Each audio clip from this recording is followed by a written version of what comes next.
여러분 잘 계셨죠? 네. 네. 어떻게 시간이 빨리 가는지 금방 온 것 같은데 금방 여기 오면 또 한참 된 것 같기도 하고 그런데 시간이 정말 너무 빨리 가나 한 달이 금방 가. 그죠? 금방 가. 금방 가. 근데 목사님 더 이뻐지셨네. 오. 머리가 더 이뻐지셨나? 머리 스타일을 조금 잘. 그렇지? 예. 머리 스타일이 달라지셨어? 반가워요. 어제 까면 오늘 안 까먹었어.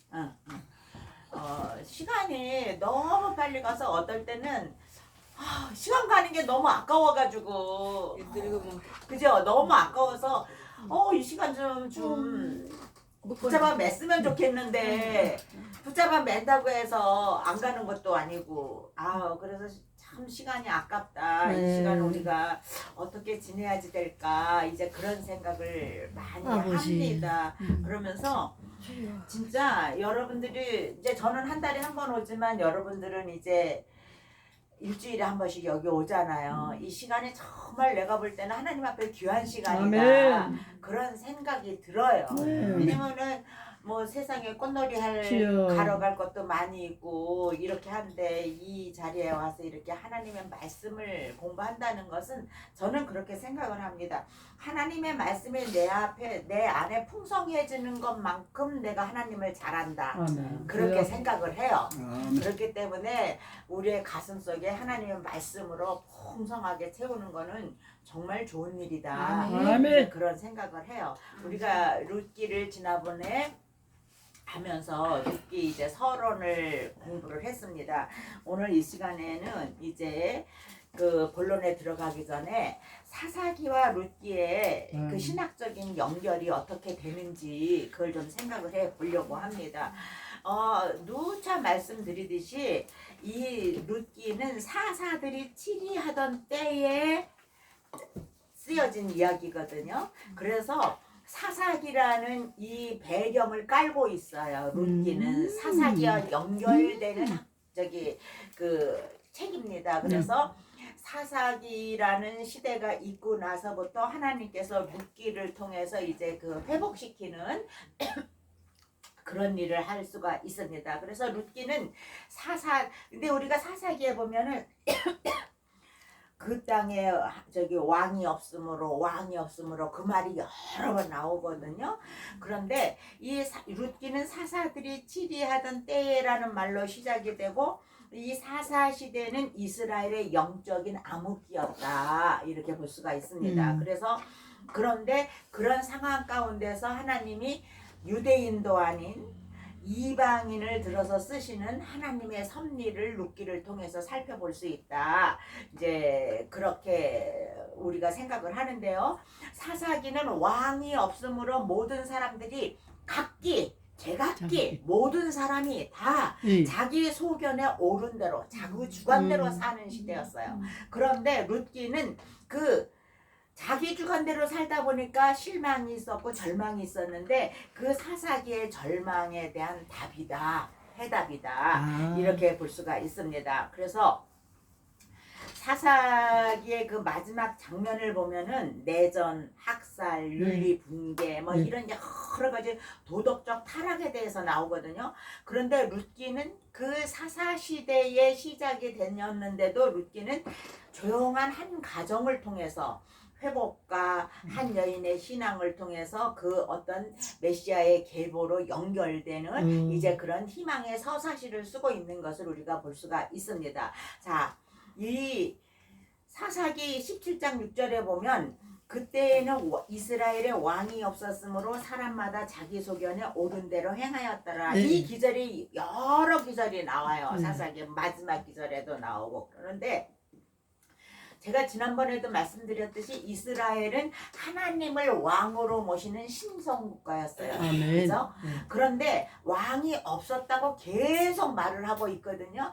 이거는 단순히 인간의 왕이 없다는 것이 아니라 그들이 자신들의 정말 참된 왕이신 하나님을 왕으로 인정하지 않았다라는 거예요. 그 하나님을 왕으로 인정하지 않는 그런 상태였다고 하는 건데 이거는 곧 뭐예요?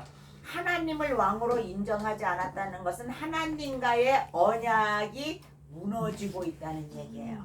시내산에서 모세를 통하여서 언약을 맺었잖아요. 예. 그것이 무너지고 있다. 음. 이런 상태를 의미하는 것을 볼 수가 있습니다.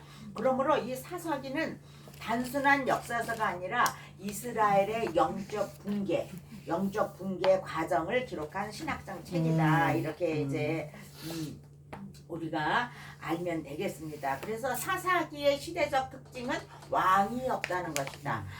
그거는 곧 하나님을 왕으로 인정하지 않는 시대였다. 그걸 볼 수가 있습니다. 자, 그러면 우리가 오늘 여기서 조금 제가 생각해 보고 싶은 것은 이 사사 시대가 여호수아가 가나안을 정복한 이후 그 사울이 왕이 되기까지의 350년 그 기간을 우리가 사사시대라고 말을 하거든요. 그래서 그 시대에 12명의 사사들을 통하여서 이제 나라가 이렇게 운영이 되고 있었단 말이에요. 예. 운영이 되고 있었는데 그렇게 했는데 그 사사기 시대에 그렇게 영적 혼란이 있었다고 하는 것은 레위 지파가 기능을 상실했기 때문이다. 이렇게 우리가 그 이유를 원인을 찾을 수가 있습니다. 여러분, 우리가 알다시피 모든 12지파에서 모든 지파들은 다 땅을 분배받았는데 레위 지파는 땅을 분배받지를 못했어요. 그죠? 그리고 각 지파의 성읍에 흩어져서 율법을 가르치고 또 그리고 성막 중심의 어떤 제사를 주관하던 그런 사람들이었단 말이에요. 그런 지파였단 말이에요. 그런데 레위는 그래서 각 지파가 제공하는 어떻게 그 성읍과 11조로 살아야 됐던 거예요. 레위 지파는. 그런데 당시에 율법을 버리는 백성들이 11조를 제대로 하지 않았어요. 그리고 제사 제도를 무시했어요. 제사를 지내야 그 제물을 먹을 수도 있고 할 텐데 그런 거를 무시해버렸단 말이에요. 그러다 보니까 레위인들이 생계가 막막해지기를 시작했어요. 예. 그러니까 그들이 성소를 떠나서 생계를 위해서 떠도는 레위인들이 많이 있었다고 하는 거예요. 이거를 제가 오늘날과 같이 비교해서 생각을 해보니까 오늘날도 그런 시대다. 오늘날 작은 교회 목사님들이 생계를 위해서 그렇게 하는데 아무튼 그러나 우리가 엄밀히 생각을 해보면 그런 시대적 배경이 그 레위인들의 타락을 정당화시켜 주지는 않아요. 그죠? 그런데 이 사사기 후반부 17장부터 이제 마지막 장까지를 이렇게 쭉 보면은 레위 지파가 어느 정도로 타락을 했는지 그거를 의도적으로 강조하고 있는 것을 우리가 볼 수가 있습니다. 우리가 사사기 17장 이제 그 전에는 이제 다른 사사들이 계속해서 그냥 하나님 앞에 징계를 맞아. 그러면 아이고 아버지 하나님 이제 사사들이 또 나타나서 또 회복을 시켜. 잘못했습니다. 회복을 시켜. 그러면 이제 하나님께서 그래 회복을 시켜줘. 그러면 어떻게? 또 죄를 줘. 이러고 타락, 징계, 회복, 타락, 징계. 이거를 계속 거듭했던 거예요. 그 350년 가까운 동안을 그렇게 계속 이제 했던 거예요. 그러면서 영적인 어떤 그런 것이 다 무너지고 만 거예요. 무너지고 만 거예요. 그래서 사사기 17장 18장에 보면은 베들레헴에 있는 한 레위 청년이 정해진 자리에서 이게 안정적으로 이렇게 섬기지 못하고 이제 떠돌아다니기를 시작을 합니다. 떠돌면서 어디에 가서 살아야지 될까 거처를 찾다가 찾은 것이 에브라임 산지에 있는 미가의 집이었어요.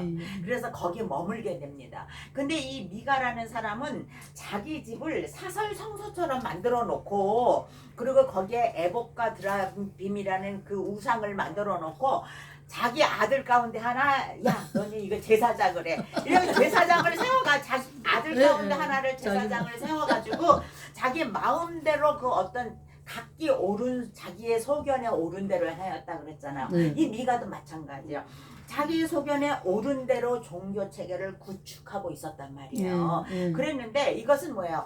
내가 하나님을 섬기기는 섬기는데 율법대로 말씀대로 하는 것이 아니라 뭐예요? 내가 원하는 방식대로 하겠다 이 얘기예요. 바로 그렇게 했는데 미가의 집에 느닷없이 레이 청년이 왔단 말이에요. 여기 좀 머물 것이 없겠습니까? 찾아왔단 말이에요. 그러니까 미가가 가만히 생각을 해보니까 야, 우리 집에 이 레이 청년을 내 개인 제사장으로 이렇게 고용을 하면 내 종교를 사람들이 더 알아주겠는데 이 생각을 한 거예요. 왜냐면 자기 아들 가운데 한 사람이 제사장이 되는 것보다는 레이는 어차피 그 일을 하기 위해서 택함받은 사람들이니까 그 레이인을 고용하면 참 정당해 보일 거라고 생각을 한 거예요. 그래서 나를 위하여 아버지가 되고 제사장이 되라 이렇게 그 레이 청년에게 제안을 합니다.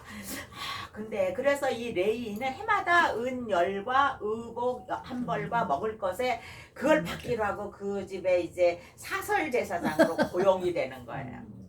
오늘날 우리가 이거 심각하게 생각해 봐야 될 문제입니다. 고용이 돼요. 그래서 그는 한 가정의 개인 제사장이 돼요.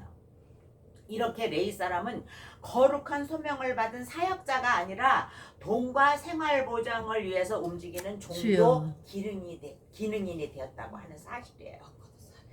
그런데 그렇게 해서 그 생활을 또 계속 했으면 좋겠는데 그 이후에 미가의 집에 단의 지파들 정탐꾼들이 막 들어오게 되잖아요. 그래서 그들이 미가의 그 단지파는요 여호수아에서 보면 이미 기업을 분배 받았어요. 그런데 블레셋 사람 아모리 족속 이런 사람들에게 치여가지고 자기네들이 분배 받은 땅을 제대로 지키지를 못했어요. 그리고 그것이 충분하지 않다고 생각을 한 거예요. 그래서 그냥 그 북쪽의 라이스라는 곳을 점령을 왜 그것을 점령했는 줄 아세요? 성경에 보면 그 사람들이 너무나도 온순했어. 사람들이 너무 선하고 순한 거야. 그러니까 이것들을 가서 그 지방을 그냥 점령을 한 거예요. 600명의 사람들 데리고 가서. 그래서 거기에다 점령을 하고 거기서 어떻게 그곳 이름을 단이라고 바꿔요. 그리고 거기서 우상을 섬기는데 이 우상이 어디에서 나왔냐 하면은 처음에 그 지방을 이제 자기 단지파도 이제 다니면서 정탐을 하는데 정탐꾼이 미가의 집에 온 거예요. 보니까 에봇과 드라빔이라고 하는 신상이 그 개인 성소에 있는 거예요. 그러니까 그걸 훔쳐가는 거지. 뺏어가는 거지. 뺏어가면서 보니까 여기 레이 사람이 제사장으로 있는 거야. 그러니까 그 레이 사람들한테 뭐라 그러냐면 야, 너 어차피 레이인이잖아. 그러면 한 사람의 집 제사장이 되는 것보다는 그래도 한 지파와 한 족속의 제사장이 되는 것이 낫잖아. 그러니까 우리하고 같이 가자. 이렇게 말을 해요. 성경에 그대로 말해요. 그러니까 이 말은 그 레이 청년의 속마음을 정확하게 찌른 거지. 왜냐면은 그렇지? 이왕이면 더 큰 무대로 나가는 게 좋지 않을까? 이왕이면 더 큰 지위, 더 넓은 영향력, 그리고 더 나은 조건이 글로벌이 훨씬 낫지. 이러니까 오케이 따라가요. 이제 그 사람들을 따라가요. 그러면서 기뻐하면서 그들과 가서 같이 우상을 섬기는 이제 그런 일이 나타납니다. 여기에서 우리는 영적 지도자의 본질에 대해서 한번 생각을 해봐야 돼요. 아멘.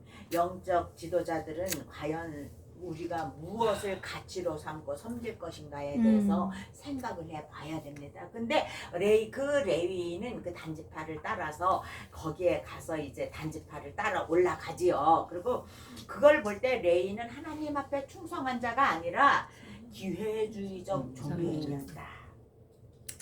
요즘 뭐 어느 교회에서 부활절 예배를 하는데 누가 와서 어쩌고 많이 떠드는데 그것도 내가 볼 때는 어쩌면 권력에 아부하는 기회주의적 그런 행동이 아니었을까 이제 그런 생각을 해봅니다. 그래서 거룩한 직무를 맡은 레위인이 개인의 고용직으로 전락을 했다는 것을 우리들이 볼 수가 있습니다. 이거는 종교가 하나님 중심이 아닌 인간의 복을 비는 기복신앙으로 바뀌는 거예요. 그 레위 청년이 단지파를 쫓아 올라가면서 그들의 복을 빌었거든요. 이거 이렇게 변질되는 거예요. 그러면 오늘날 많은 교회들이 주님 앞에 교회 나오면 복 받는다, 병 고친다, 뭐 귀신이 나간다 하면서 막 불러 모아갖고 진짜 푸닥거리 같은 짓을 하는데 이렇게 오늘날에도 기독교가 정말로 말씀이 변질되는 일이 많이 있다고 하는 거예요. 이런 게 계속 이렇게 영적 지도자들이 타락을 하다 보니까 사사기가 하나님을 인정하지 않고 각기 소견에 옳은 대로 행하는 그런 세상이 되었다고 하는 것입니다. 자, 또 하나 예를 들어 볼게요. 자, 사사기 19장에 보면 레인이 첩을 들이죠. 예, 예. 레인이 첩을 근데 이 사건은 정말로 성경에서도 참혹한 사건 중에 하나예요. 예. 그리고 레이 지파가 어디까지 도덕적인 파상을 했는지 이거에 대해서 정말 극렬하게 보여주고 있는 장면이라고 볼 수가 있습니다. 레이는 율법상 어때요? 성결한 그런 결혼 생활을 유지해야 하는 직분입니다. 오늘날의 목사들도 마찬가지잖아요. 예. 어저께 제가 잠깐 무슨 이런 거는 이런 데서 말하면 안 되지. 어떤 잠깐 신부님하고 끌게요. 아니 괜찮아요. 어떤 신부님하고 어떤 수녀님하고 20년 동안을 동거를 했다는 거야. 근데 수녀님은 쫓아내고 신부는 안 쫓아냈다는 얘기를 제가 들었어요. 실제로 있느냐 어떤 교구까지 다 나왔어요. 정말 이거는 극렬한 그거죠. 근데 이 한 레인이 첩을 두었어요. 성경에 보면 첩을 두었는데 그 첩은 첩인가 봐. 바람을 피웠어. 불륜을 했어. 그래갖고 아버지 집으로 가버렸어요. 자기 아버지 집으로 이제 도망을 가버렸어요. 그러니까 이 남자가 자기 첩을 찾아가는 거예요. 찾는 과정에서 이제 찾아가지고 오는데 그 어느 한 동네에 머무는데 그 기부하라는 것을 하는데 기부하 사람들의 그 집단 폭행과 살인이 발생하는 장면이 나와요. 성경에 보면은. 근데 그 첩을 데리고 가면서 어느 집에 묵었는데 그 동네에 있는 불량배들이 자신이 묵는 집을 에워쌌어요. 에워싸고 여인을 달라는 거예요. 여인을 내보내라는 거예요. 자기네들이 폭행하겠다 이거거든요. 여인을 내달라. 그러니까 레인이 가만히 생각을 해보니까 이 여인을 내보내지 않으면 자기의 생명이 위험한 거야. 그러니까 어때요? 성경에 보면은 자신의 첩을 그냥 문 밖으로 내밀었다고 얘기를 해요. 그래서 자신의 첩을 밖으로 내보내어서 밤새도록 그 숱하게 많은 사람들에게 폭행을 당한 거예요. 그 여자가. 그래서 보니까 죽은 거야, 여자가. 밤새도록 그렇게 여러 사람에게 폭행을 당하다 보니까 죽었어요. 그러니까 어떻게 했어요? 그 시체를 12토막으로 잘라가지고 지파에 하나씩 보냈다는 말이 나오거든요. 이렇게 참혹한 짓을 누가 했어? 레인이 했어요. 이 대목에서 우리는 이 레인의 극단적인 이기주의와 비정함을 우리가 엿볼 수가 있습니다. 자, 그리고 약자를 보호하고 공의를 세워야 할 자가 자신의 안위를 위해서 타인을 제물로 삼는 이 모습, 이거는 하나님의, 이 룻기는 하나님의 헤세드를 말하잖아요. 근데 하나님의 헤세드가 사라진 이스라엘의 현 주소였다고 하는 이 사건은 이스라엘 내전으로 번지고 베냐민 지파가 멸절위기에 처하게 그렇게 돼요. 이걸 볼 때에 영적 지도층의 성적 타락이 그 당시에 일반화되었다는 것을 말하고 있는데 오늘날 우리가 살고 있는 세상은 어떻습니까? 이런 사건들이 이제 오늘날 많은 기독교인들이 어저께 그런 얘기를 들었어요. 어떤 사람이 교회에 다니는 것이 이렇게 창피한 적이 없었다. 그런 말을 쓴 거를 제가 봤거든요. 한 평신도가 그랬는데 요즘 이제 영적 지도자들의 모습을 볼 때 그렇다는 거예요. 그런데 우리는 이걸 그냥 흘려들어서는 안 됩니다. 근데 저도 어저께 밤에 일기를 쓰면서 이런 부분에 대해서 제가 조금 이제 쓰면서 저도 회개를 했는데 힘이 있어야지. 망고야, 뭔 힘이 있어야지. 무슨 힘이 있어야 말이지. 그래서 제가 너무 안타까워서 왜 큰교회 목사님들이 침묵하고 있는 거야. 이제 제가 막 그런 거를 썼는데 좀 큰교회 목사님들이 좀 침묵하지 않고 이렇게 좀 나왔으면 얼마나 좋을까. 이제 그런 생각을 제가 해보는 거예요.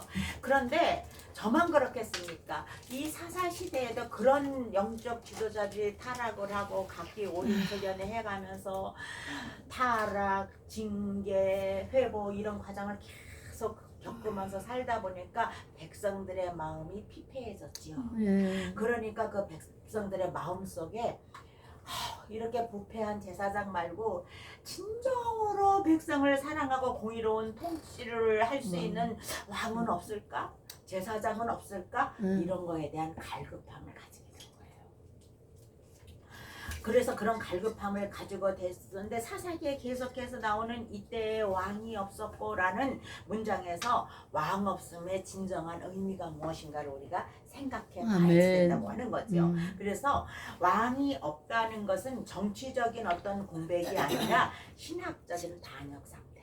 이렇게 볼 수가 있는 것입니다. 그래서 레위 지파는 원래 하나님을 왕으로 선포하는 역할을 해야지 되는 사람들인데 그 영적 지도자들인 그들이 무너지면서 하나님 대신 말씀 대신 각자의 기준이 왕이 되었다고 하는 거예요. 그런 시대였다고 하는 거예요. 그걸 볼 때에 사사기의 혼란은 단순히 백성의 문제가 아니라 레위 지파, 즉 영적 지도자의 실패에서 시작된 비극이라고 하는 거예요. 그래서 우리가 목사님들이 저도 마찬가지고 정말로 우리가 하나님 앞에 바로 서요. 아멘. 우리가 정말 바로 아멘. 큰 목사님들, 큰 교회 목사님들이 바로 서지 못한다고 우리도 따라가면 안 되잖아요. 약하지만 개미 군단 있잖아요. 개미 아멘. 군단. 약한 우리들이 힘을 합치면 어떻게 될까?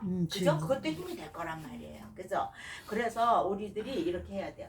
이거는 이스라엘 전체의 붕괴일 뿐만 아니라 참된 제사장과 참된 왕을 향한 구속사적인 갈망을 드러내고 있었다고 하는 거예요.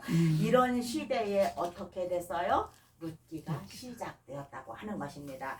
이거를 볼 때 정말 이 룻기는 제가 그 인천에 있는 이제 모임에서 거기서도 이 룻기를 제가 시작을 했는데 거기서는 어떻게 하냐면 목사님들한테 제가 짧게 강의를 하고 본인들이 그를 집에서 연구해서 와갖고 설교를 만들어서 설교를 발표하는 거를 했거든요. 그래서 한 시간에 2분씩 나와서 10분 정도씩 설교를 3대지로 나누어서 하게 해요. 그런데 이분들은 목사님들은 강단에 올라가면 안 내려와. 10분만 하라 그러면 15분, 20분을 해는 거예요. 그러면 내가 강의할 시간이 전혀 없어지는 거야. 시간은 이제 1시간이라는 거에 딱 못 박혀 있는데.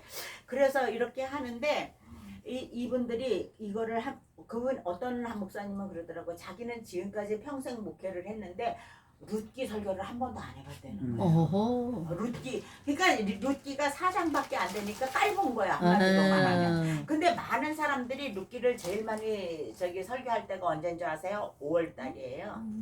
어버이날, 어버이주의 날. 부모님한테 효도하는 것과 같이 좋은 며느리, 효심 있는 며느리가 되라고 이런 설교를 하거든요. 그런데 그거 아니죠.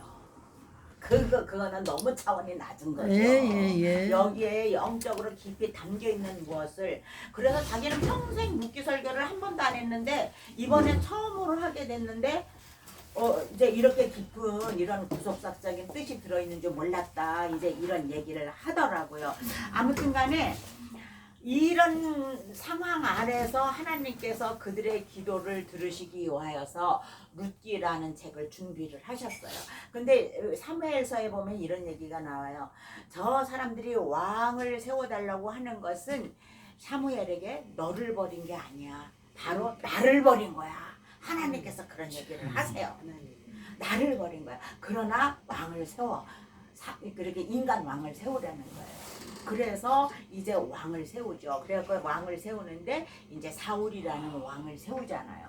사울이라는 왕을 세우는데 이 이거는 사람 중심의 이제 왕정이 시작이 되는 건데요. 그걸 보면은 백성의 요구로 세워지는 거예요. 그거는.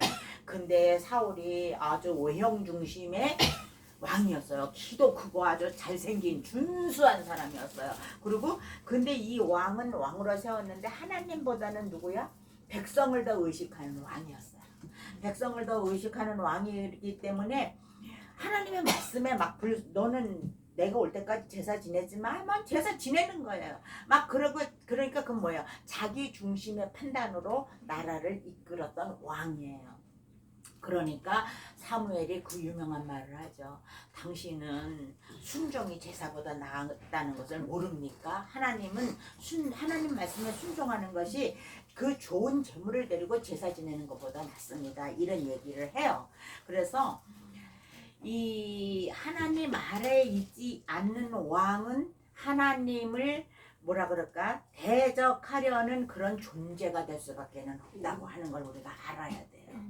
자, 그러면 하나님의 왕인 시대가 있습니다. 그건 뭐예요? 이제 다윗이에요. 하나님 중심의 왕정이 세워지는 거거든요. 그러면 사무엘상은 사울을 향한 이제 그런 왕이 세워지는 거라면 사무엘 하는 이제 하나님의 왕인 시대에 대해서 쓴 책이거든요. 그럼 하나님을 주권자로 세운 왕은 누구실까 하는 거예요. 그거는 바로 루세의 후손인 다윗이라고.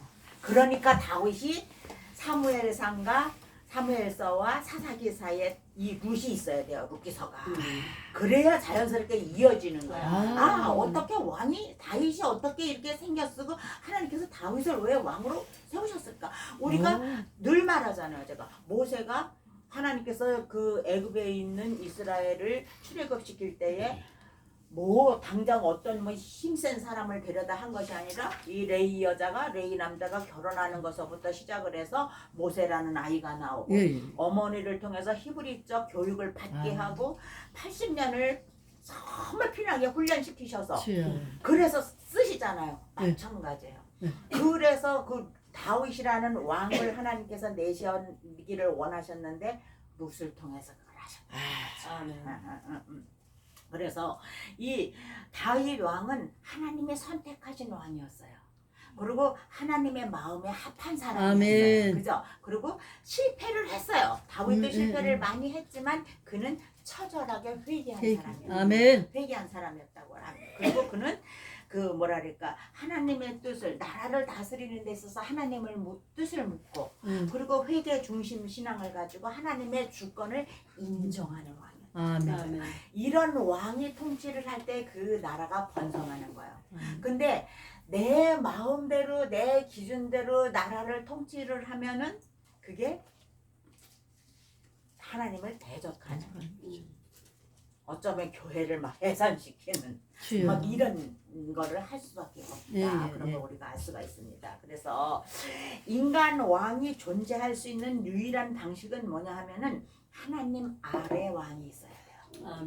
그 다음에 하나님 통치를 드러내는 왕이어야 된다고 하는 거예요. 그렇게 할 때에 우리는 그 참된 하나님의 원하시는 왕으로서의 통치받는 시대를 이룰 수가 있다 하는 것을 알 수가 있습니다. 자, 그런데 이스라엘의 핵심 문제는 그때 이스라엘에 왕이 없었으므로 이거예요.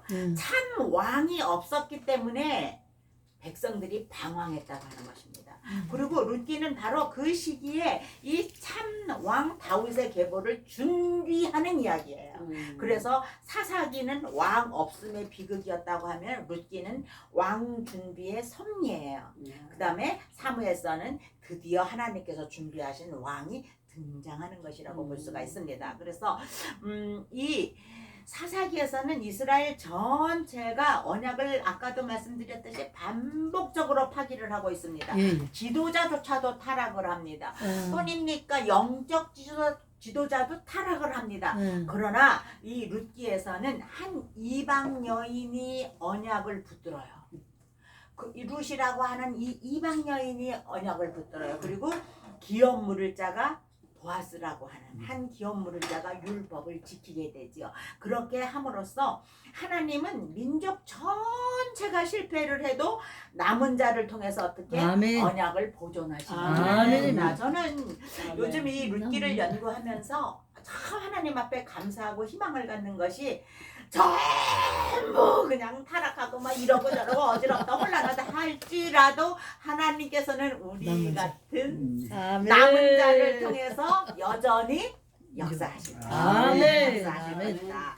이제 그렇게 생각을 합니다. 자, 그러면 사사기 시대의 사사들은 임시 구원자였어요. 임시. 그저 가버리면 그만이니까 12명의 사사들이 뭐 이제 그들을 통치를 했는데 뭐 회복시키고 나서 가면 뭐 삼손 같은 사람도 보세요. 그렇게 가면 또 그만이거든요. 그런데 룻기는 영원한 구속자, 아멘. 영원한 구속자의 계보를 준비하는 책이 바로 아멘, 아멘. 룻기다 하는 것을 볼 수가 있습니다. 그래서 사사기가 누가 이 혼란을 끝낼 것인가 라고 질문을 던진다면 룻기가 이렇게 대답을 하는 거예요. 하나님이 준비하신 왕 다윗의 계보에서 그리스도가 오신다. 이렇게 대답을 하는 거예요. 네. 그러므로 이 세상에는 하나님의 구속사가 계속해서 이어져 가고 있다고 있습니다. 하는 아멘. 사실입니다. 우리는 그 사실을 알면서 정말로 음. 하나님 앞에 감사해야지 돼요. 아멘. 감사해야지 돼요. 자, 그러면 룻기 1장으로 들어가 봅니다. 룻기 1장은 상실 속에서 시작되는 구속이다. 그렇게 제목을 붙여봤습니다. 룻기 1장은 이 책 전체의 배경과 문제를 제시하는 서론적 장이에요. 사사들이 치리하던 때라는 문장으로 시작을 하고 영적 혼란과 도덕적 무질서가 지배하던 이런 시대적 상황 속에서 한 가정의 이야기가 전개되고 있는 것을 볼 수가 있습니다. 네. 이 흉년이라고 하는 현실적인 위기 앞에서 엘리멜렉의 가족은 베들레헴을 떠나서 모압으로 이주를 하게 됩니다. 그런데 그 선택은 남편과 두 아들의 그 죽음이라는 더 깊은 상실로 이어지는 것을 우리가 볼 수가 있습니다. 그래서 이 1장에서 우리는 이런 핵심의 흐름을 읽어야지 돼요. 뭐냐면은 떠남과 상실이에요. 언약의 땅을 떠났는데 그 땅을 떠난 결과가 무엇인가? 가정의 붕괴였다는 것을 알아야 되고, 두 번째는 다시 돌아옴, 슈브라고 하잖아. 다시 돌아옴. 나오미가 이제 다시 베들레헴의 양식을 주셨다는 소리를 듣고 이제 귀환을 해요.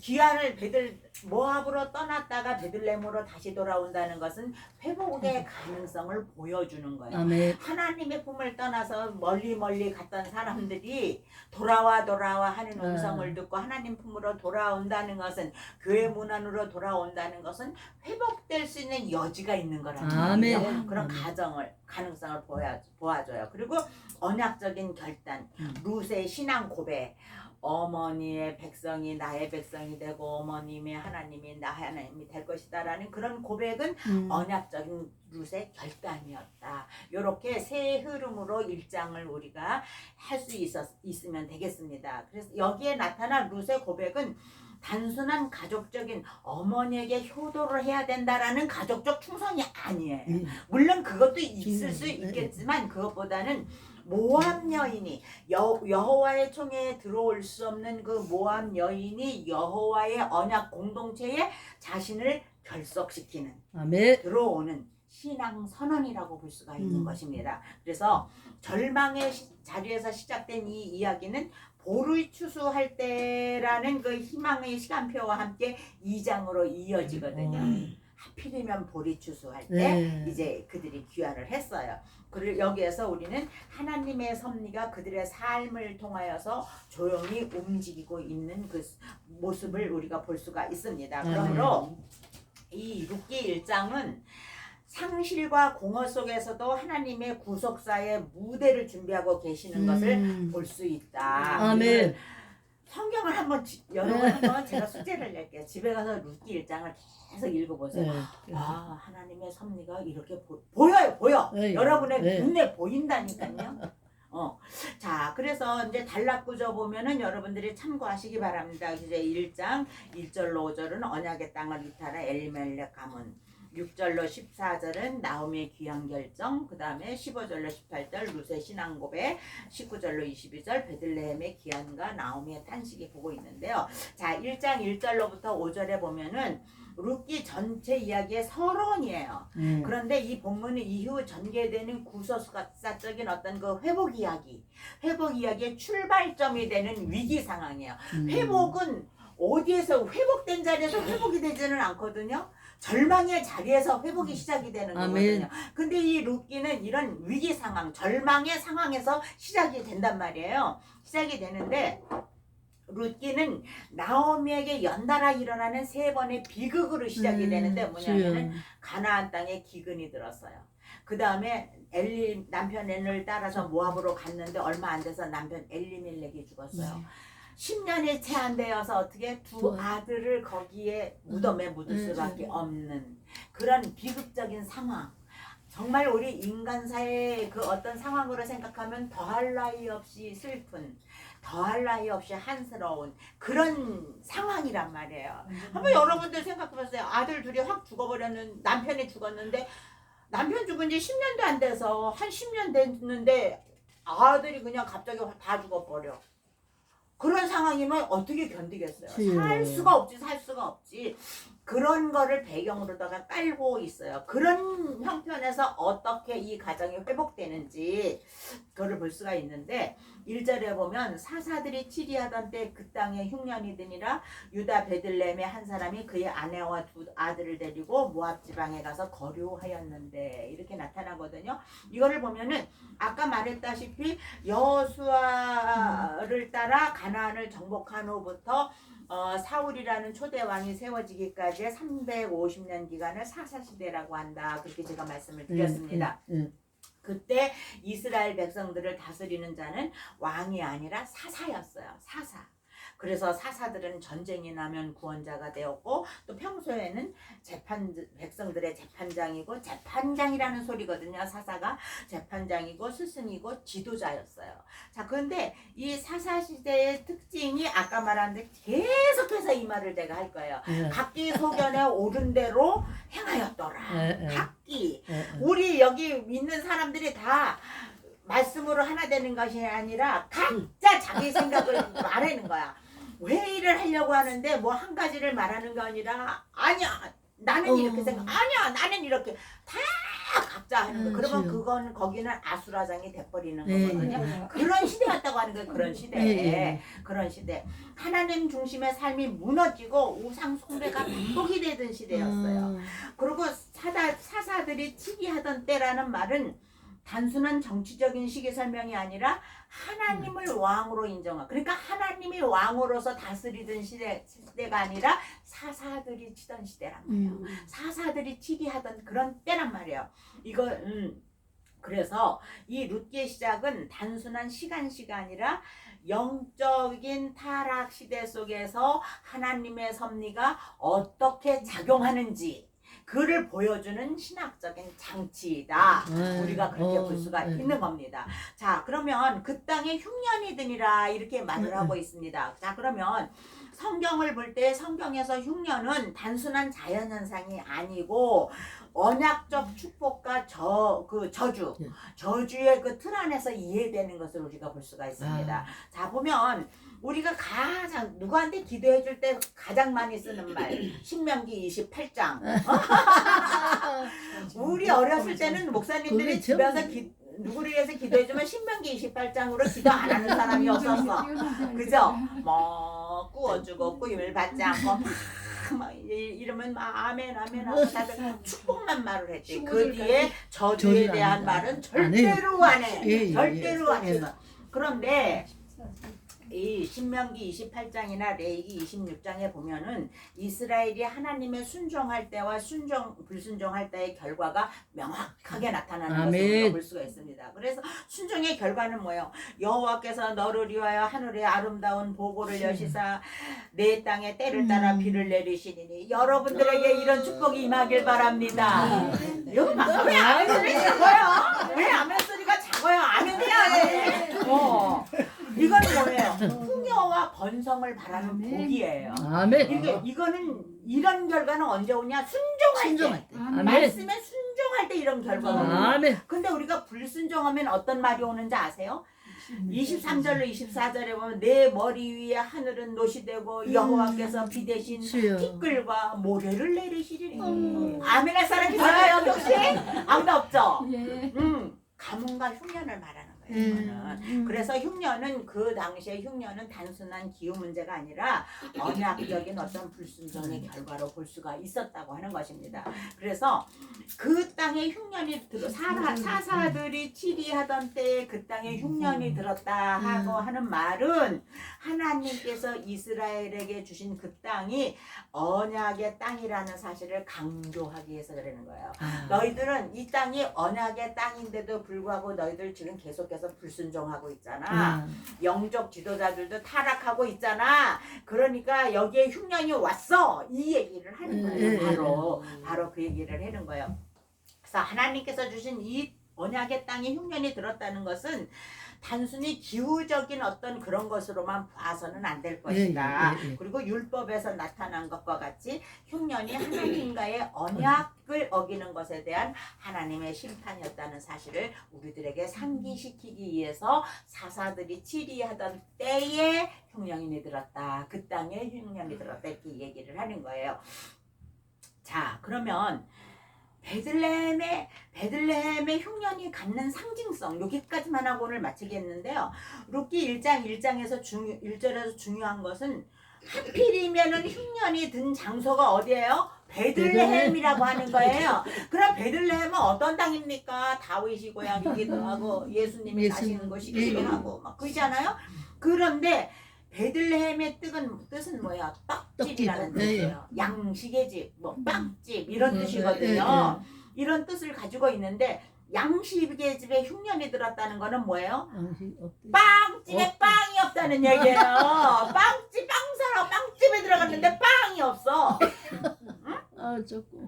이것은 단순한 지리적인 어떤 사건이 아니라 영적 상태를 상징적으로 보여주는 표현입니다. 자, 그러면 하나님이 주시는 생명의 양식이 있어야 할 곳에 생명의 양식이 없었어요. 영적인 결핍이 있었어요. 심판이 임한 상태를 보여주는 건데 보세요. 빵집에 빵이 없고 오늘날 이 소리는 조금 조심스러운 얘기인데 사람들이 이런 얘기예요. 오늘날 교회에 하나님 없는 교회가 있다. 그 말하고 뭐가 달라요? 똑같은 말이에요. 말씀이 없는. 자, 그래서 우리는 이 베들레헴의 흉년이 들었다는 거에 대해서 깊이 생각을 해봐야 됩니다. 그리고 우리는 회개해야지 되는 거예요. 휴부, 회개해야 되는 거예요. 그래서 엘리멜렉은 이 흉년을 피해서 어디로 가는데 어디로 가요? 모압으로 가요. 그죠? 근데 모압은 무슨 땅이야? 하필이면 여기에서 우리가 또 생각해 볼 수 있는 게 있는데 우리가 흉년이 들어서 양식을 따라서 가는 거는 좋아. 그거는 좋은데 방향이 문제야. 방향이. 이 땅에 흉년이 들었다고 저 북한으로 갈 사람 있어요? 혹시 여기? 없잖아요. 그런데 모압으로 내려갔어요. 엘리멜렉. 근데 모압은 롯의 후손, 우상 숭배 지역, 이스라엘과 적대 관계에 있는 그런 땅이었어요. 근데 글러갔어요. 따라서 이 사건은 단순한 이주가 아니라 언약의 땅에서 떠난 선택으로 이해할 수가 있는 거예요. 그래서 우리는 선택을 잘해요. 아멘. 항상 선택을 잘해요. 이게 여러분들이 맑은 문, 이 한국 성서 신학원에 오기를 선택한 건 정말 잘한 거죠. 그죠? 그래서 여기서 이렇게 룻기를 같이 배우니까 얼마나 좋아요. 그죠? 좋잖아요. 네. 정말 선택을 잘해야 돼요, 우리가. 그래서 그 선택을 잘못한 결과로 결국은 본인도 죽고 엘리멜렉 본인도 죽고 또 두 아들도 죽고 이제 이런 일이 일어난 거예요. 결과가. 자, 그러면 흉년 자체도 문제였지만 그 흉년 앞에서 취한 선택이 더 큰 비극을 가져왔다. 그것을 우리가 볼 수가 있습니다. 자, 그러면 우리가 정리를 해보면 흉년의 직접적인 원인은 사사시대의 영적인 타락이에요. 그리고 언약의 그 불순종의 결과로 볼 수가 있어요. 그렇다면 흉년이 갖는 상징적인 의미는 뭐냐? 떡집에 베들레헴에 양식이 없었어. 빵집에 빵이 없어. 이거는 뭐예요? 완전 망한 거지. 영적인 기근 상태를 말하고 있는 거예요. 자, 그런데 이런 고난 속에서 룻의 믿음이 등장을 합니다. 그래서 제가 이거를 여러 번 제가 룻기를 여러 번 읽었거든요. 어제 저녁에도 이제 오늘 여기 와야 되니까 한두 번 또 읽었죠. 그랬는데 제가 이게 읽으면 읽을수록요. 이 말룡과 기련 두 아들이 죽는다는 게 5절에 나오거든요. 그러면 4절에 무슨 일이 있냐면은 모압 여인과 결혼시킨다는 얘기가 나와요. 두 아들을 모압 여인과. 그러면 저는 처음에는 야 이렇게 이해를 했어요. 야 이들이 흉년을 피해서 모압으로 가서 이 이방 여인하고 결혼을 한 거 이거 자체가 이거 잘못된 거라는 생각을 했어요 처음에. 그러면서 읽었는데 다시 또 이렇게 쭉 읽으면서 생각하는 것이 뭐냐면 이방 여인하고 결혼했는데 결혼을 어떻든 시켰는데 두 아들이 죽었는데도 누가 남았어요? 며느리들이 남았어요. 며느리들이. 세상에. 그러니까 이 가문이 완전히 잘못된 거는 아니라는 얘기야. 두 아들이 죽었지만 아들과 결혼시켰던 이방 여인들 며느리들이 남았어요. 근데 손주들은 없어. 없어요. 그런데 손주가 있었으면 이게 얘기가 무시 이게 안 안 되지. 되지. 루시라는 이야기가 될 수가 없지. 근데 이 저기 룻과 오르바가 있었어요. 네. 그런데 한 여인이 아니라 며느리가 둘이었어요. 네. 둘 중에서 한 여인은 떠나고 한 여인은 남잖아요. 이걸 보면 깜짝 놀랐어요. 제가 이방 여인이라도 결혼 시켜야 돼. 그래서 그들을 통해서 언약이 하나님 회복이 역사가 이루어져 가는 아멘. 거예요. 근데 이방 여인이라고 다 이방 여인이 아닌 거죠. 그 중에 하나가 하나님 안으로 들어왔다고 하는 거예요. 아멘. 이게 정말로 아멘, 중요해요. 아멘. 이게 정말로 중요한 예, 거예요. 자 그래서 엘리멜렉 가문이 이동을 했을 때 표면적인 원인으로는 생존의 위기입니다. 경제적인 현실이에요. 그래서 본문은 매우 현실적으로 시작이 돼요. 그 땅에 흉년이 드니라 이렇게 얘기를 해요. 인간적 차원에서 보면 엘리멜렉의 선택은 이해할 수 있습니다. 흉년이 들어서 먹을 것이 없으니까 이 가족을 데리고 먹을 것을 찾아 떠나는 게 너무나도 당연해요. 우리가 성경에서 이 사람들하고 비슷한 얘기가 또 있죠. 누가 있죠? 아브라함. 맞아요. 아브라함이 흉년을 피해서 애굽으로 갔잖아요. 근데 아브라함은 한술 더 떴었어요. 마누라를 가지고. 그죠? 누나라고 속이는 일이 있었어요. 그러나 아브라함은 항상 언약 속에 있었어요. 아멘. 그렇기 때문에 그 아브라함은 회복의 여지가 있어요. 아멘. 하나님 안에 있었어요. 아멘. 우리가 뭐 이렇게 교회 생활 한다고 해서 거짓말 안 시키나요? 죄 음. 안 져요? 아니잖아요. 예. 그렇지만 우리의 우선은 하나님의 언약. 아멘. 하나님 안에 있잖아요. 아멘. 그래서 하나님 앞에 회개하면 하나님께서 다시 회복시켜 아멘. 주시잖아요. 자, 그런데 그는 엘리멜렉은 무책임한 사람이 아니라 현실적인 가장이었어요. 예. 그런데 우리 오늘날 현대적으로 말하면 사업이 실패했고 경제가 붕괴가 됐고 또 우리 사역자들도 사역 환경이 아주 악화가 됐어요. 그리고 건강에도 위기가 왔어. 그러면 어떻게 해? 다 집어치우고 떠나는 거지. 떠나는 거. 근데 어디로 떠나느냐 이게 중요하다. 아멘. 방향 설정이 중요하다. 아멘. 자 그러면 내면적인 원인으로 들어가 보면 겉에 나타난 그런 모든 상황과 환경들 빼놓고 언약 신앙이 흔들리고 있었다고 하는 것입니다.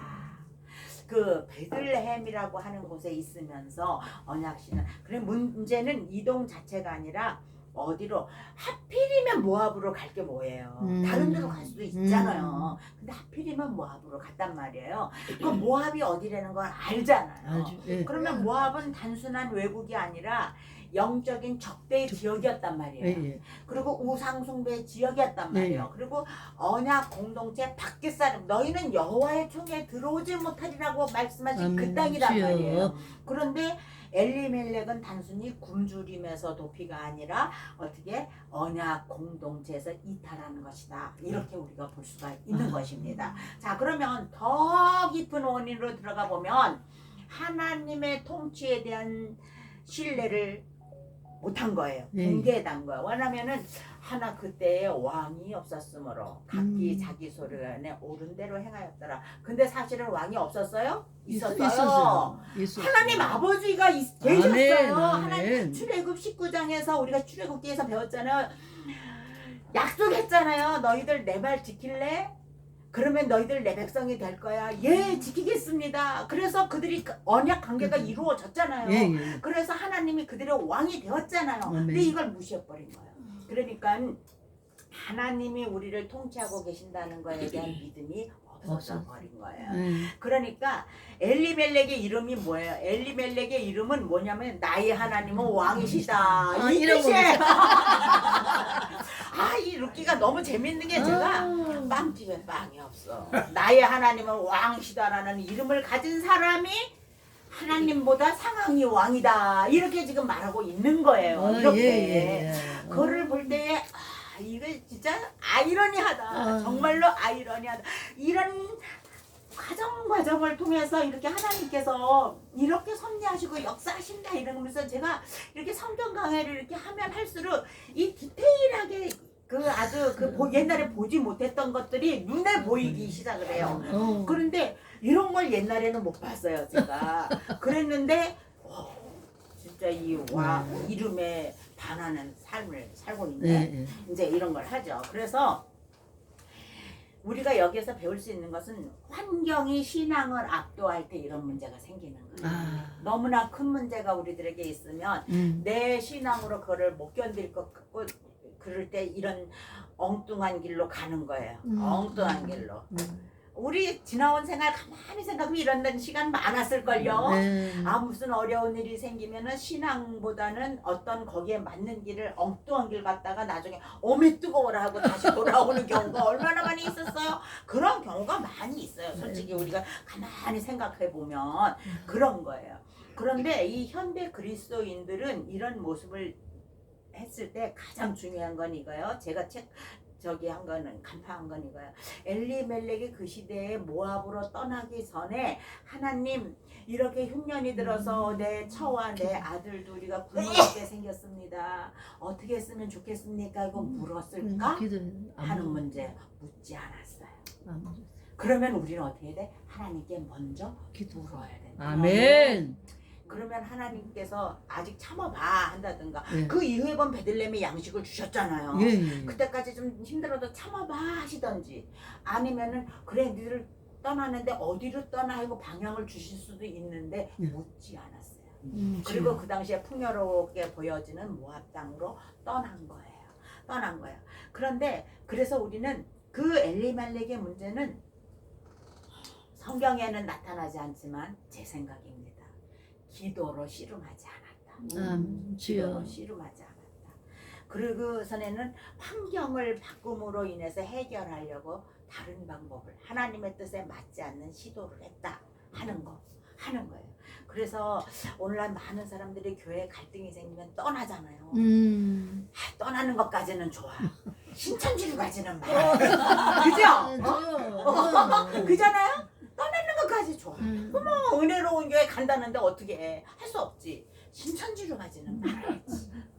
그 다음에 사역이 너무너무 부담이 되니까 신앙을 포기해. 이제 교회도 안 나가.